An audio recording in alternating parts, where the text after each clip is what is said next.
Start exercising. So when we were in here, I got cold, so I started exercising. Well, that's the smart thing. Hello, Cindy. Good evening. Good evening. Let's take our hymn books and turn to hymn number 84. What is it? Number 84. Give him the glory. Bible someplace. How about right here? Number 84, give him the glory. And we think we have 3 verses. 80. 84. What about 82? He said 84. I found it. All right, Matthew, I guess we're ready. Hopefully there's an intro.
The Church of God is one. Okay, this is another song that we don't know, so we'll be struggling at first. Well, how many verses are we going to sing this time? Well, we don't know. If you just want to do 3 or something, I can pause it on the last one. Oh, okay. Well, we're going to sing 3 verses then. We're going to sing the first, the second, and the 5th. And then Matthew will stop it at the end of that. All right, Matthew.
can see, we're learning how to sing new songs and we're learning new technology. Yeah. Did Jim pay all those Oh, yeah. Yeah, yeah, for us? How Yeah, nice. How yeah, nice. yeah. So, did you have one more, Matthew? Yep, we've got one more. Number 86. O thou, my soul, bless God the Lord. We're just gonna go through the whole book, eh? Eventually we will. Eventually we will. That was what Jimmy thought we ought to do, since there's songs in here we've never sang. Never, ever. We'll finish all of the hymns in the book about the time we finish Isaiah. Yes, we will. So hymn number 86. We're going to do 3 verses of this one as well, verses 1, 2, and 5.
Thank you, Matthew and Judy. Nice teamwork. Yeah, yeah. Little effort there. I thought that was nice. Jimmy played all the music for that? Yeah, he recorded it. He recorded it online and then we unloaded it there. I thought you said he was coming tonight. He had planned on it. He felt worse as the day went on. Oh, poor thing. Yeah, he's got some ongoing issues.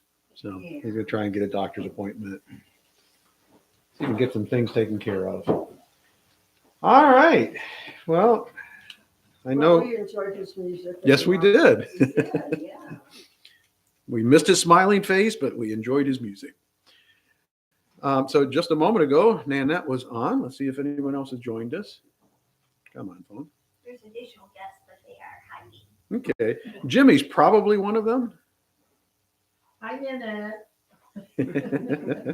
I'm in that. Hi, Judy. All right.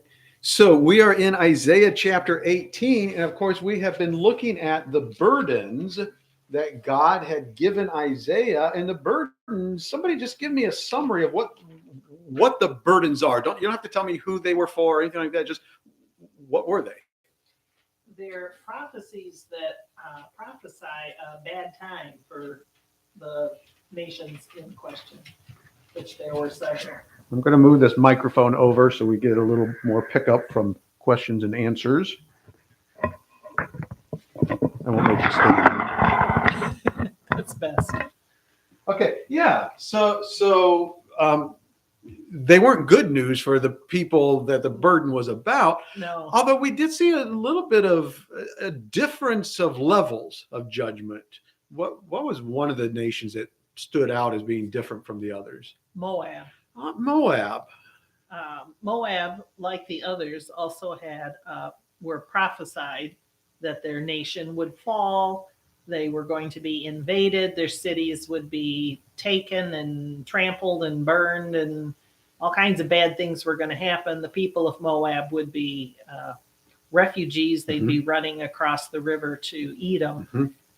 The difference there was the compassion that Isaiah and the Lord showed to those people, that the people had a different reaction to it than some of the other people, I think. And also God had a different attitude towards it, that he felt sorrow. I mean, they were getting a just judgment, but he was sad that they did not. Yeah, the Moabites and the Israelites had kind of an up and down relationship over the years, and there certainly was intermarriage between them, and we can think of, certainly one very specific case of that, Ruth and Boaz, who ultimately became a part of the genealogy of Jesus. So there was a lot of overlap between them. So yeah, I think there was some real sorrow that God was going to need to judge them. But again, what we've seen is that these burdens bring about a judgment. And you may have said this, but I was busy with the microphone. What was the purpose for giving these judgments? Because in some cases, they were going to happen for 100 or more years. Well, the purpose was to show Israel that all of the nations around them were going to suffer, were going to be judged and suffer accordingly, and that Israel should put her trust in God, not in Babylon, not in Assyria, not in Moab, not in Egypt or any of the neighboring countries that you might make an alliance with to show strength. Don't do that. Look what's going to happen to these people. Yeah. It's like hitching your cart to a sinking horse. I think you might have mixed a few together, jumbled them just a bit. Exactly. You don't want to have a combined future with a country that's about to be overrun by Assyria. Yeah. And that was one of the ways that God.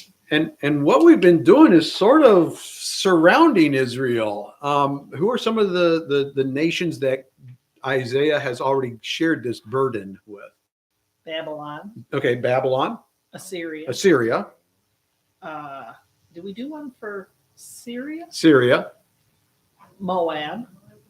Moab was the last one we. Yep, that's the most recent one. And then there's that one, Philistines. the Philistines. So we're pretty well surrounded because who's over here? The ocean. Yeah, that would be the Mediterranean Mediterranean Sea, the Great Sea, Sea. yeah.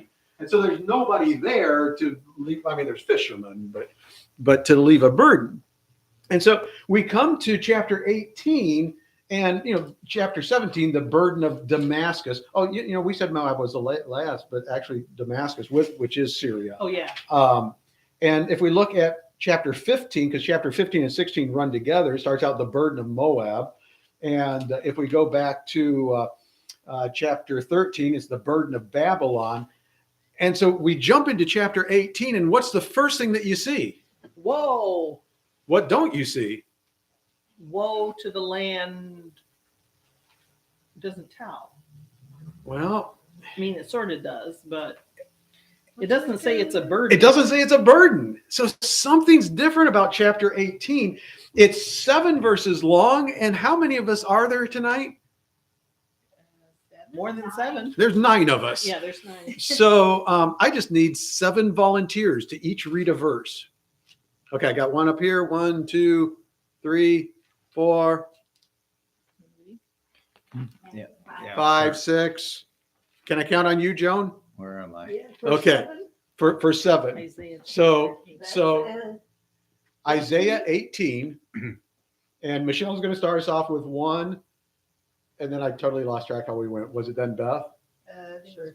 Whatever. It doesn't. The order's not. Okay. important. So we go 1, 2, 3, 4, 5, 6, 7. Joan's going to finish us with 7. So just read through it. And as we're reading, this is what I want to challenge you to do it. And it is an incredible challenge. Actually, let me just read this.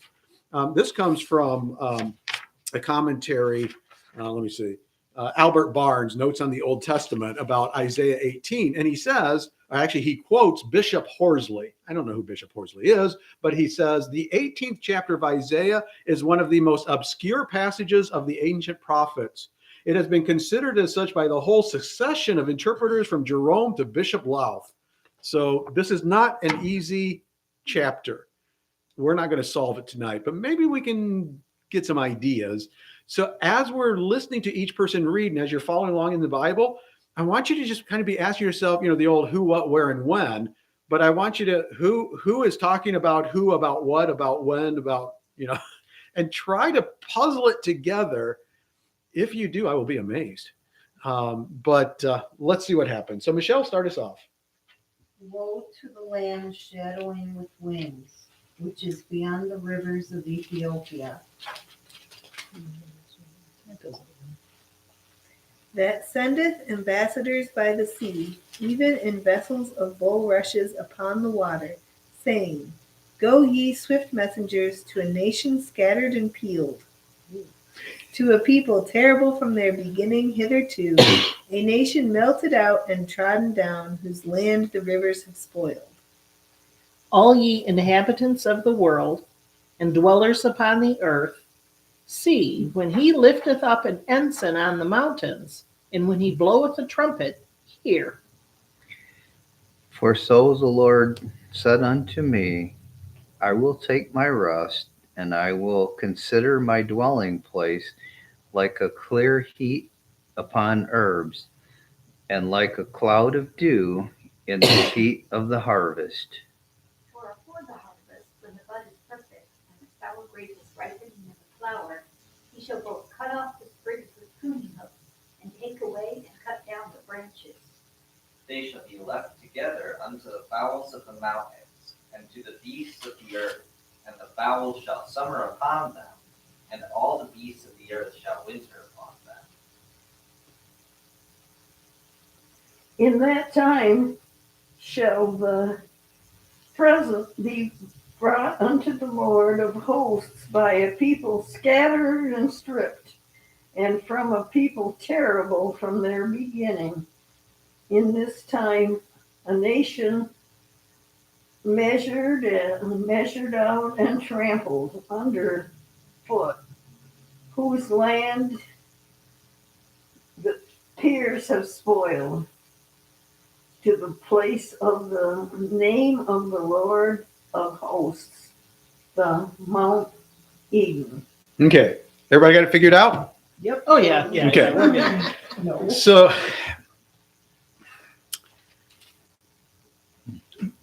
give it your best shot without trying to identify any people at all. Kind of tell me what's happening here. What do you think? So without trying to identify who's who, but what's taking place? Well, this is obviously God's judgment. I mean, that when he says that you've been measured and trodden underfoot, That seems pretty judgmental. that reminds me of when Daniel read the writing on the wall, and it said, you have basically, you've been put in the scale and found wanting. Your behavior is not what it should be. So, here's what's going to happen. And that's what I'm seeing here. The present, in that time, the people whose land the rivers have spoiled will be a nation measured out and trampled underfoot. So that doesn't sound good for that people. No, it sure Okay. doesn't. What else do you see? Anything anybody else can add to that? By the way, I looked at a lot of commentaries, including that well-known Bible commentary by Bethany Goff, because she worked her way through Isaiah. And in At least this around group, and she struggled about the same as everybody else, but came to some really good pointers, and we'll hear some of those as we go on. I'm curious to hear what you have to say about the land which is beyond the rivers of Ethiopia, that sendeth ambassadors by the sea, even in vessels of bulrushes. That reminded me of, was it the Phoenicians? Kontiki? Who was the guy that made a boat? Thor Heyerdahl. Yeah. Yeah. Who in the same method and materials and style. Right. I mean, Yep. yeah, theirs weren't papyrus or bulrushes, but they were the balsa wood logs that everybody thought would soak up the water and sink. Great story. Yeah.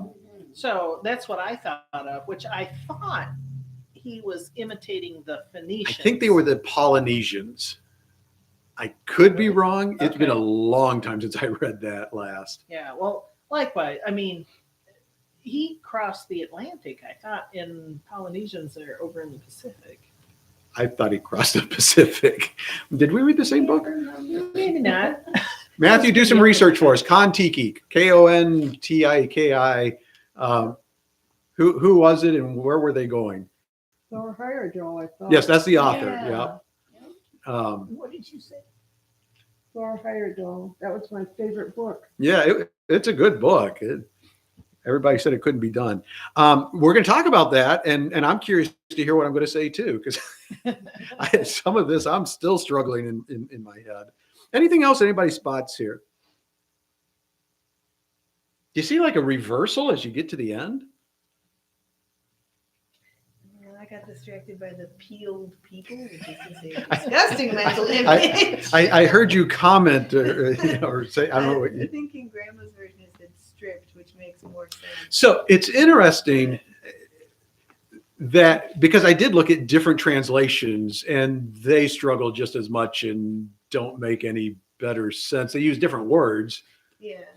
but it doesn't help. So yeah, that's an interesting phrase. And I noticed that there was some references here to the harvest. Before the harvest, when the bud is perfect and the sour grape is ripening in the flower.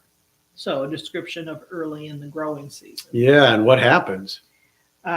He shall both cut off the sprigs with pruning hooks, so there's not going to be any fruit, and take away and cut down the branches. There's not going to be fruit next year either.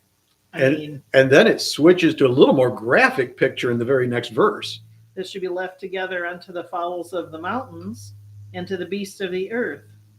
The fowls shall summer upon them, and all the beasts shall winter upon them. So whoever that's referring to, that doesn't sound pleasant. No, they'll have nothing to eat. Their food sources will be completely destroyed, and they'll be eaten by birds and wild animals. That doesn't Yeah. sound like Yeah. fun. And All so, year round. so the interesting thing I saw is you do see a repetition of those scattered, peeled people and tramped on and meted out and so on. So you have it there in verse 2, but then in verse 7, in that time shall the present, and that's not talking about chronology. That's talking about a gift. All right. In that time shall the gift be brought unto the Lord of the hosts of a people scattered and peeled. So these people that were scattered and peeled and stomped on are going to come to where? Mount Zion. Mount Zion, bearing a gift. So something changes here. It'll be interesting to see, or to try to come to some conclusions. So let's jump in. Cindy, in your Bible, does it give a chapter heading? Woe to Ethiopia. Okay, woe to Ethiopia. Anybody else give any other different headings? An oracle about Ethiopia. Okay, an oracle.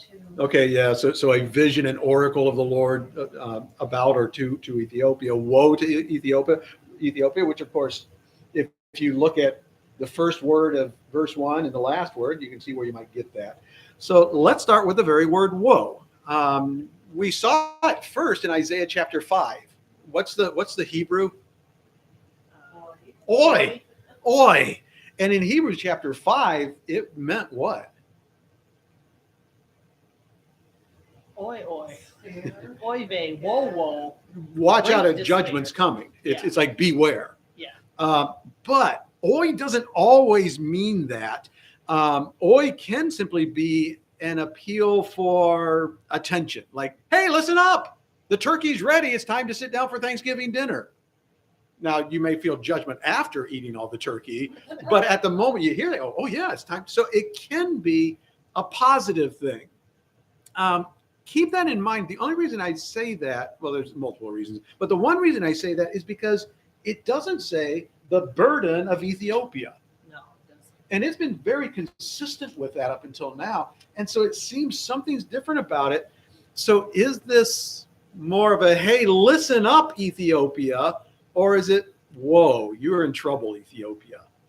And I'll give you a little hint.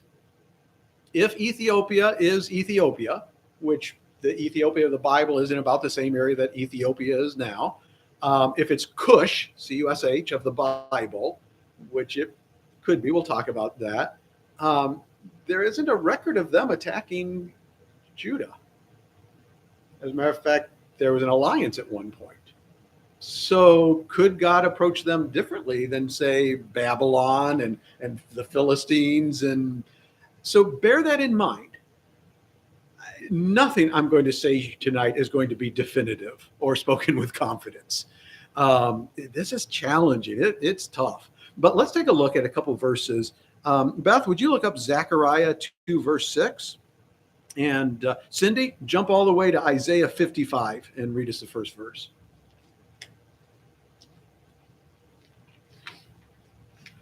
Go ahead and read it, Beth, when you have it. Uh-huh.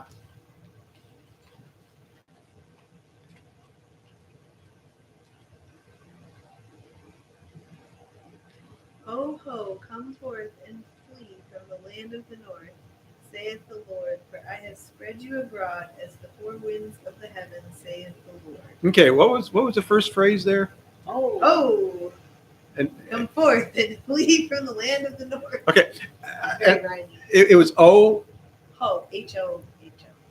Okay, it was ho ho. Okay, I couldn't remember. That's oi. So it's not whoa. It's hey ho ho. Isaiah 55:1. Ho, everyone that thirsteth, come to the waters, and he that hath no money, come and buy and eat. Yes, come buy wine and milk without money and without price. Okay, now that could be a warning, because if you try to buy milk without money, you walk into Myers or Walmart, you may feel a burden Or woe. or whoa. You have some woe. But this is actually good news. It's the same word that's woe in Isaiah 5. And so context, again, means a lot. And so that's one of the things we need to determine. Is the woe here, is it a judgment is coming, or listen up, something's coming? Hold on to that thought. Let's see. So woe to the land. Okay, so to the land, landmass where people live, to the land of the free. And what do we think of? America. So the land of the free. Well, woe to the land of the shadowing with wings. Okay, this is where if you look at different translations, you're going to get a whole host of different words. And what land has the shadowing of wings? So Matthew and I watched this video of these guys that decided to break the world record egg drop distance. And so, Matthew's goal with his rocket team is to get an egg to 850 feet and to land it intact. So they decided to drop an egg from space. I won't give you any plot spoilers. It's actually kind of interesting. You should watch it. Except at one point when they were trying to find one of their experimental egg drops, they're going across these fields, and there's this one field that was just filled with birds. And the guy said, how did he say it, Matthew? I couldn't resist, or something like that. And the next thing, the video shows him running towards them, flat, going like this, and the birds are in mass just taking off. That would fit this shadowing with wings. I mean, because there were hundreds of whatever the birds were, so when they took off, there would have been a shadow. Well, and think of the homing, or not the homing pigeon, the passenger pigeon. Oh yeah, back in the days. Reports are back in the day that when the flock started flying over your house, it'd be dark for 3 days. Yeah. Because they were Yeah. so thick they blocked the sun, Yep. and the flock was large enough to do So that. we could go with the most obvious answer that this was a land with lots of birds. Or that had lots of birds from time to time. For example, was in a Passing. breeding pen. Sure, absolutely. Okay, so that doesn't help me much, but we No, could it go doesn't with either. that. And quite honestly, unless there's something we come up with that says differently, when plain sense makes what? Good sense. Yeah, use no other sense. And so that very well could be just exactly what it says. A shadowing with wings. But some of the both translations, the LXX, what's the LXX?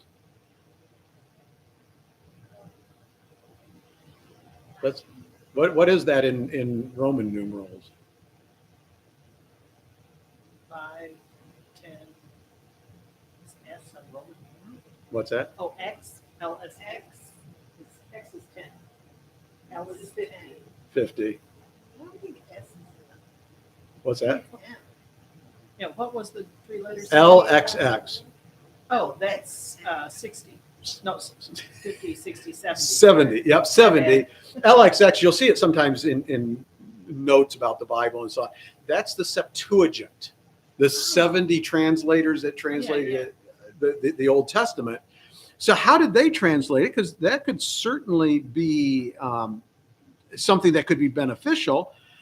They translated it as, I can't find it here. Oh, right there, right in the top left corner. Wings of the land of ships. So woe to the wings of the lands of ships is how they translated it.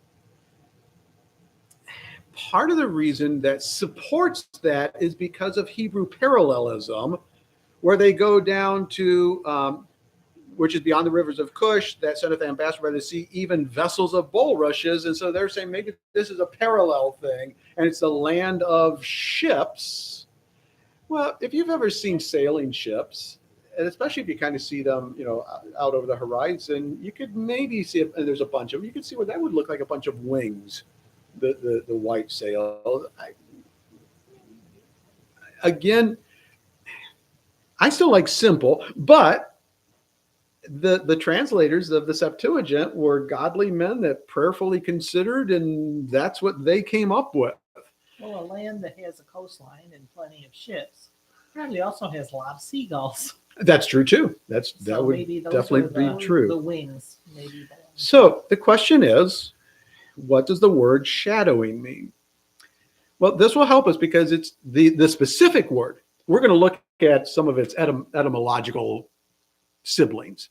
But the specific word used here is only used one other time. So turning to that other passage should help us. Maybe. So somebody, I don't care who, turn to Job chapter 41 and verse 7 and read it for us. And let's listen for the word shadowing. Job 41 verse 7. Canst thou fill his skin with barbed irons, or his head with fish spears? So which one of those would you say is shadows? Head. Head, okay. Skin. What's that? Skin. Skin, yeah, okay. Sorry, where were you? Job 41 verse 7. Oh, okay. I Pretty sure I have the right one, although it does not seem to be really. Which one do you think? Oh, that is the right verse. The Yes, verse, I mean. that is definitely the right verse. Oh, maybe. Phil? That maybe I could see. Probably something weird like fish spears or something. It would be something weird like fish spears. That's the same word. So let's go back to Isaiah 18:1. Woe to the land fish spearing with wings. Well, that would lend some credence to the boat. It could. It could. So I'm not a Hebrew scholar. It takes a determination and consistent study for years and years and years, and I'm not one. but people that have done studies on this, and they've looked at the Hebrew word, and they've looked at the words that it's related to, which we would do the same thing if we were trying to understand an English word. And so let me give you a couple of verses that use a very closely related word and see if that helps. So I need a volunteer to Deuteronomy 28:42. Cindy? And then I need another one, 2 Samuel 6, verse 5. Who's my volunteer? 2 Samuel 6:5. I will. Okay, Tom? All right. And we're looking for something that might be similar to shadowing. And I think that the Deuteronomy one, you'll say, yeah. Deuteronomy 28. 28 verse 42. This may be land in left field, but woe to the land shadowing with wings. Could shadowing mean protection? Like a lot of Egypt, their gods and goddesses had wings. A lot of them did, didn't they? And I mean, other countries too, I'm sure. But And also there's references to us being like sheltered under the wings of God. Yes. and Under my wings is a hen gathereth her chicks. exactly. And so if that's out in left field, I think that's a pretty good place to be. So hold on to that thought. Hold on to that thought. Cindy, go ahead and read for us Deuteronomy 28:42. All thy trees and fruits of thy land shall the locust consume. So do I see a shadowing? Locust? Consume. Consume. Yeah. And if we've talked about before with Little House on the Prairie, Yeah. when the grasshoppers came, what, there was a weird cloud. yeah, Yeah. there was And a it shadow. blocked out the sun. Yeah. So that certainly could seem to fit. But ready to get messed up again? 2 Samuel 6:5. Go ahead and read it for us. And Tom. David and all of the house of Israel played before the Lord on all manner of instruments made of fir wood, even on harps and on psalteries and on timbrels and on cornets and on cymbals.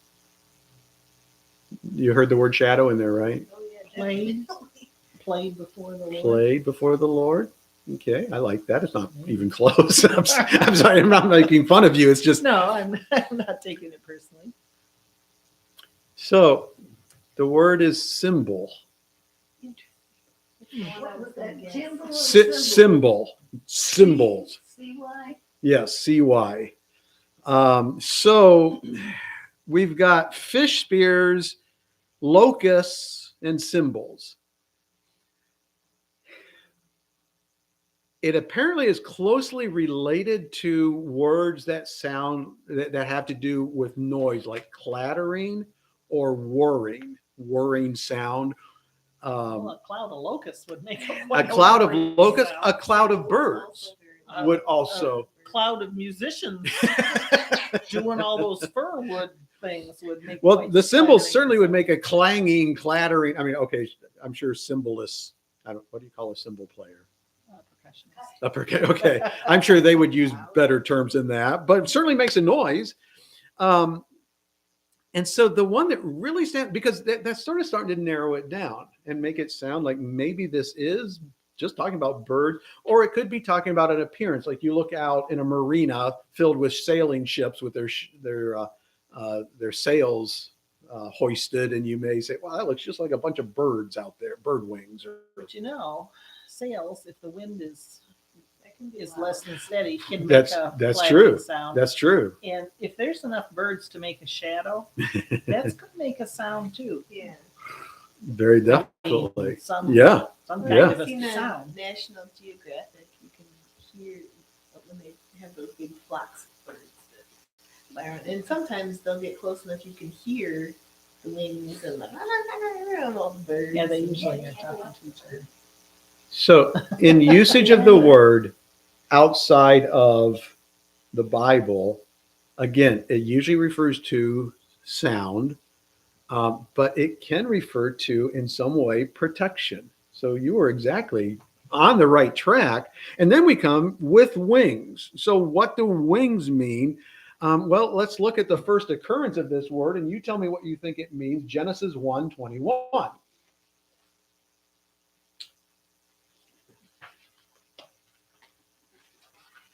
See if you can pick it out. Genesis 1:21, where do we see the word for wings? And yes, it is the same Hebrew word. Oh, winged. Okay, winged, wings.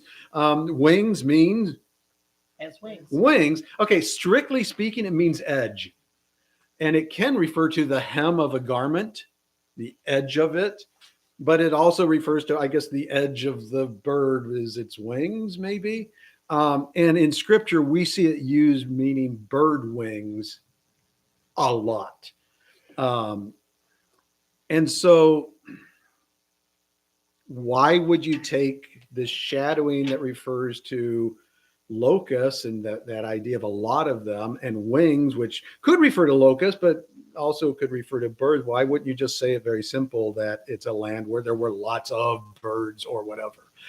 You could, but can you do it definitively? No. And so that's why Bible commentaries and Bible students try to say, how does it fit in with everything else? And that's where they look at the LXX at the Septuagint and they say, well, they thought of it as boats, and there were boats mentioned in verse 2. So could it just be a kind of the imagery of all the boats sailing? I don't know. It also doesn't really tell me what land it is. It doesn't help me. Maybe at that time. I mean, it's sort of like, if you called America the land of the carrier pigeons. Passenger pigeons. The land of the passenger pigeons. I misspoke. You say that to kids today and they'd say, what's a passenger pigeon? How many of you have actually seen one? Yeah. That's exactly who they would think of. Yes. Beth said something a few minutes ago that, have you guys ever seen that? It's called a murmuration when starlings flock to, it's beautiful, and it makes big shadows in the sky. Okay. The whole flock flies together. Yeah, they And make different shapes. yeah. Okay, I have seen that. Yeah, I didn't know what it was called. Yeah. But yeah, I have seen that. It looks like shadows in the sky. So I think part of the problem is we're trying to determine things in 2022 Right. of nations that were back in 700 BC. That's a long time. And so we may not be able to tie this in directly. But certainly could be insects. It could have been an infestation. So I guess the next question is, let me jump ahead just a little bit, but the rivers of Ethiopia, what are the rivers of Ethiopia? Well, let me consult my map to see if I have one that shows Ethiopia. And look for Kush if you don't find Ethiopia. Modern day Ethiopia is on the eastern part of the African continent. Which is below. Kenya, maybe? I don't know. It's right. That's also on the eastern side, which would be farther south from here, from the land of Israel. And let me just throw Quite a ways out there, south. in relationship to Egypt, where would that be? South. Yeah. So all of that is south of Egypt. Keep that in mind because it's going to be important in a moment. So what is the rivers of Ethiopia, or specific river of Ethiopia? Okay. Joan says the Nile. And while you're looking for your maps, if you can picture the Nile as it comes into Egypt, it's one massive river, but you go down below that and there's all these feeder rivers. And the primary feeder river is the river of Ethiopia, or the Ethiopian River, or the one that goes through Ethiopia. And so it could refer to just that part of it, or because it's the predominant one that feeds into the Nile, it could be considered equivalent of the Nile. Isaiah chapter 19, next chapter over. This is who's the burden of Egypt. the burden of Egypt. And we have in verse 5 talking about the water shall fail from the sea, and the river shall be wasted and dried up, and they shall turn the rivers far away, and the brooks of defense shall be emptied. It kind of lumps all the river and the rivers together. It's going to happen to all of them. And so I think it probably makes sense in that time frame that you would speak of the Nile inclusively to include all of, and you come into the land of Goshen, and the Nile spreads out into little tributaries and channels that go out to the sea. Then, and so I think it's definitely safe to say that this was a lower feeder river and probably the dominant one feeding into the Nile River, and it could also refer to the Nile River. And so once we say the Nile River, what people groups could we be talking about? Egyptians. We could be talking about Egypt because Except they're specifically addressed in chapter 19. That's interesting, isn't it? Yeah. So that makes me think maybe, but probably not. So there were times where I'm going to modify our map, and now all of a sudden this is Egypt, okay? And you've got the Red Sea and so on, but you've got Egypt here. Egypt actually was fairly long and narrow, and there were times that they extended control way south, deep into Ethiopian territory. Mm-hmm. And so, yeah, it could refer to that, but let me throw out this interesting piece of history. In 715 BC, that's 715 BC, which is about the time frame that we're talking about. Shabako, I may not be pronouncing that right, who was an Ethiopian, took control of Egypt. Oh, wow. And maintained control, or Ethiopia ruled Egypt until 633 BC. So Ethiopia was an up and coming power, and they tackled the big dog on the block, Egypt. And for this time period, they were in control. And so who was it across the Ethiopian River? Ethiopians. And there were also other nations over there. But when you look at the time frame, yeah, I think you could say the rivers of Ethiopia referred to the people around Ethiopia who then controlled up through Egypt. So Bethany said we wouldn't have no problems getting through this tonight because it's only 7 verses. You're so ambitious, Bethany. Okay. So plan A, we get through it. Plan B, okay, we're on plan B. So the land shadowed with wings. Well, the Egyptians were known in the next verse for their shipping, and they used vessels made out of bulrushes, papyrus. And so if Ethiopia controlled Egypt, what would they have? Well, they'd have all the same vessels because they took over. Exactly. In charge of the Navy, too. So I think there's a lot of credibility to say that this was the Ethiopians, although there's lots of debate, and we'll talk about some of them in the next verse. So verse 2, that sendeth ambassadors by the sea, even in vessels of bulrushes upon the waters. By the way, what is a very famous vessel of bulrushes? Moses, yeah. Exodus chapter 2, That was the first, that's what I thought of when I heard Yeah. bulrushes. When I heard Yeah. that. And why what was his mom? Jochebed? No, that's Moses. No, that is who we're talking about. I got sidetracked. Is that his mom's name? Jochebed. Why did she make it out of bulrushes? Because they float. Yeah, and because that's how they made boats. Oh, and they're right there. Now, and by the way, that's another thing. Where did the bulrushes that it's talking about grow predominantly? In Egypt. In Egypt. So if these are Ethiopians, they either had to buy expensive imported Egyptian bulrushes or just conquer the country and take them for yourself. Conquer the country. And history tells us numerous times throughout Egypt's history, they used boats made out of papyrus, sealed with pitch.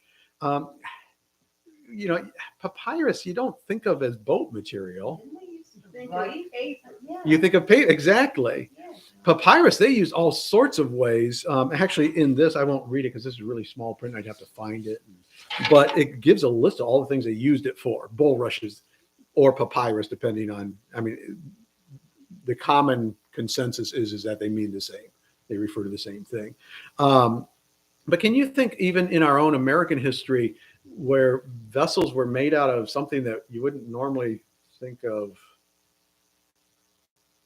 I was watching something on YouTube just the other day about ships that were made out of cement.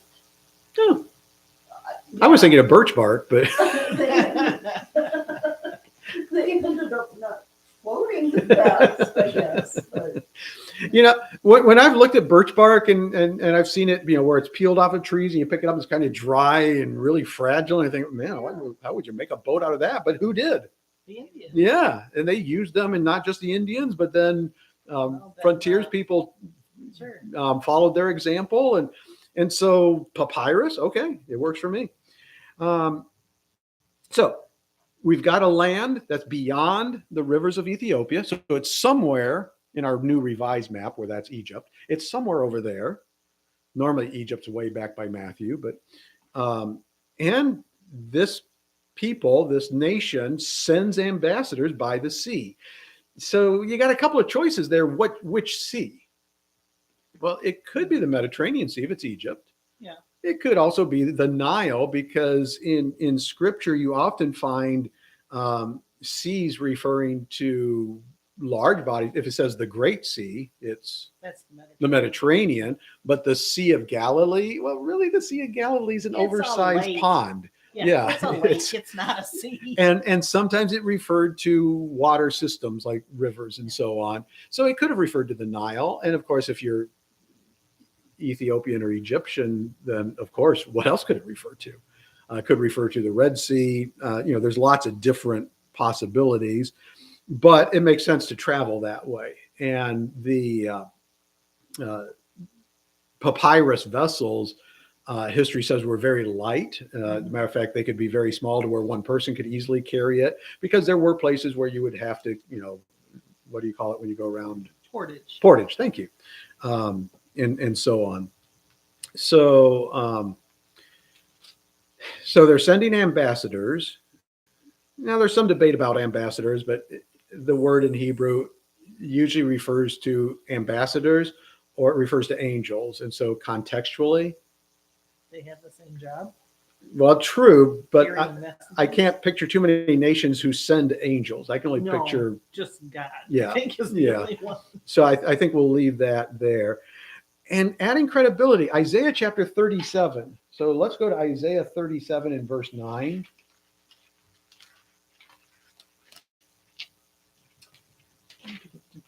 Isaiah 37 verse 9, Isaiah's message to Hezekiah is how mine is titled.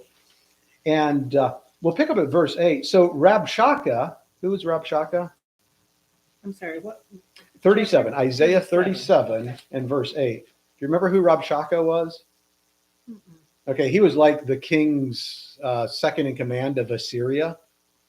Oh, The whole attacking Judah after they destroyed the 10 northern tribes people.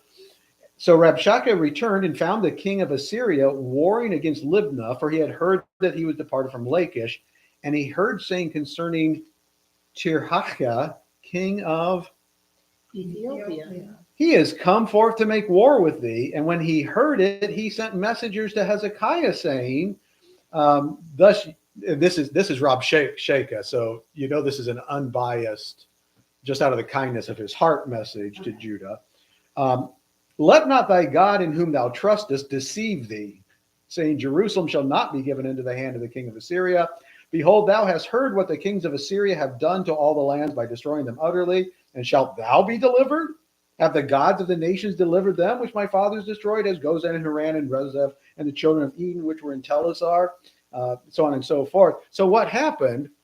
Rabshakeh hears that the Ethiopians, who at this point have come up against Egypt and are in control, depending on exactly where on the timeline we are, the king of Ethiopia is coming to war against the Assyrians.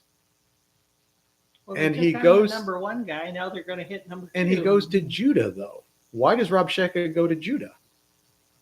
Well, he's between Egypt and Assyria. And what might he be concerned about? Judah is the enemy of Assyria, and the enemy of my enemy is my friend.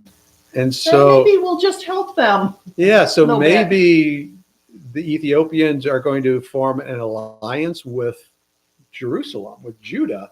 So let's go back and look at verse 2 of chapter 18, that sendeth ambassadors by the sea. Where might they be sending ambassadors to? Maybe to Judah. Very possibly to Judah. Do we know that? Nope, we don't, but could be. All right. So verse 2, that sendeth ambassadors by the sea, even in vessels of bulrushes upon the waters. It seems like if this isn't a future event, that's Ethiopia sending ambassadors possibly to Judah in anticipation of fighting against the Assyrians. Maybe. And is there controversy over this? Oh, Oh, I yeah. can imagine there's lots. And then we come to the word Saying. saying. And what do you notice about it? Saying. Saying. So it says, even in vessels of bulrushes upon the waters, these ambassadors, and then it says saying. What do you notice about it, Cindy? It's italicized. Ah. So that means it wasn't in the original text. It's been added to help us understand. So it clearly is a statement that's being spoken. Go ye, it's a message. Go ye swift messengers to a nation, and then it goes on and on and on and on. Okay, so the question is, who's speaking it and who are they speaking to? Is it the ambassadors who are saying, go ye swift messengers to a nation scattered? That's what I was wondering. I wondered if you were going to address that. Or if we take that word saying out and look at this as, woe to the land shadowing with wings, which is beyond the rivers of Ethiopia, that sendeth ambassadors by the sea, even in vessels of bulrushes upon the waters, comma. So this is the woe. This is the, hey, pay attention. Go ye swift messengers. So who would be speaking in that case? God speaking through Isaiah. And I think that's what we have here. This is not the messengers, the ambassadors speaking. This is God speaking to the ambassadors who possibly are in Judah. And that's where we're going to stop. It's 7:00. So is it all straight in your mind, the first 1.5 verses? Oh, yeah. Like the Nile, it has lots and lots of tributaries. We're not going to resolve this. I think we're going to be able to say, I lean, and when I say I lean, you will lean, maybe a little different than I lean, but I lean this way. This is what I think it might be saying. But the wonderful thing is, the powerful message of this is that God's in control. And whether I understand every other aspect of this or not, that stays true.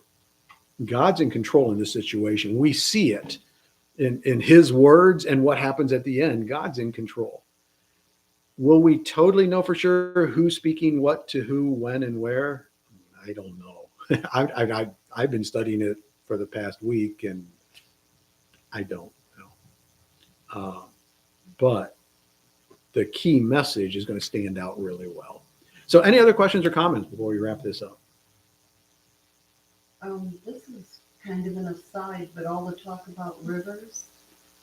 I was again watching something on YouTube. I watch a lot of stuff about archaeology and biblical archaeology, stuff like that.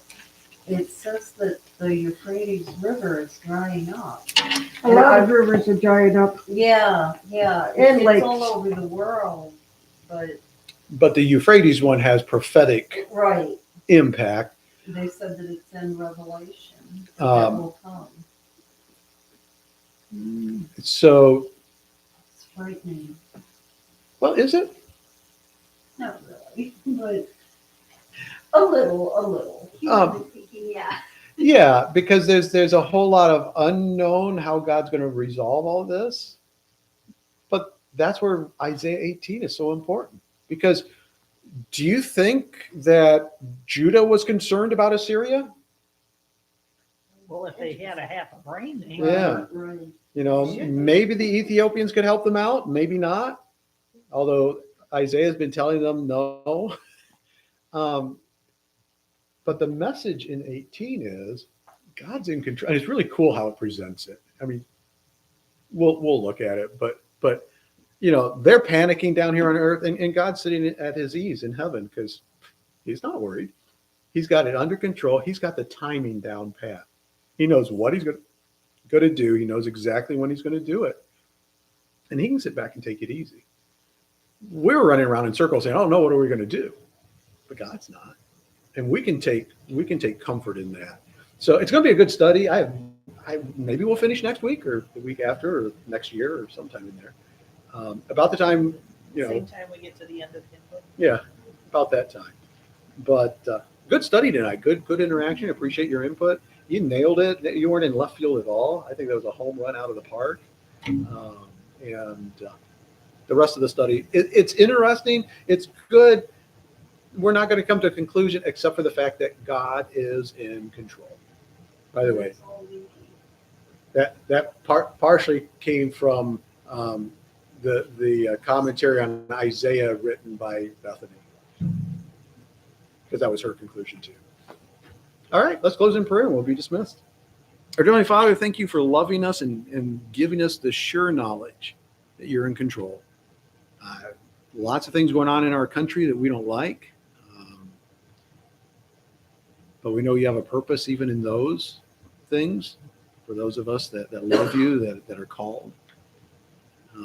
Father, help us to be the people you would have us to be, and to remember that you're with us. Who can be against us? Thank you for Romans chapter 8 this morning, and now thank you for Isaiah 18 tonight, and just a reminder that you're a God who's in control. Give us opportunities this week to share Jesus with others, to live out the example of what Christianity is. And thank you for loving us. And I ask this in Jesus' name. Amen. All right. Oh, by the way, this is the 100-foot pass over Isaiah 18, not the 30,000 foot. I could have done that. I could have said, okay, whoa, Ethiopia, let's move on to Egypt. But I wanted. Sometimes, isn't it? It was really tempting. But I want you to realize two things. Number one, you don't have to understand absolutely everything about the scripture to still have God and his Holy Spirit speak through it. And number two, even with difficult passages, we can wrestle with them and come to some conclusions. Were you going to say something about that? I did the close-up view and got overwhelmed, and I went through all this kind of stuff that you're going through, and it still I wasn't getting anything. So then I backed way out up to the 30,000 feet. So, Okay, what's the overall picture here? so this is Barnes' commentary just on chapter 18. Wow. And that's tiny print if you can. Yeah. Yeah, there's only 7 verses in chapter 8. Uh-huh. And it's got more to say than the He had more to say than Isaiah. Exactly. So he took a really close look at it. Who was the person writing this? I wish I could think of his first name, and I can't right now. Alfred. Alfred or Albert? Albert Barnes. A. Barnes. I think Albert. Albert Barnes. Yeah. Very old. Oh, yeah. That's because the new ones just give up. I mean, and I think there's a lot of truth to that. You know, the old commentaries, they at least try, and they usually give you multiple possibilities, kind of like what I'm doing. And the new ones just, we really don't know. Let's move on. So, anyway, you're dismissed. Lord willing, we'll see you back here Wednesday. Christmas is on a Sunday this year, so we're going to do an abbreviated Sunday school, a brunch like we did at Thanksgiving, and then a Christmas service. And we're not going to have an evening Christmas service, so everything will be just in the morning. All right. Look what we got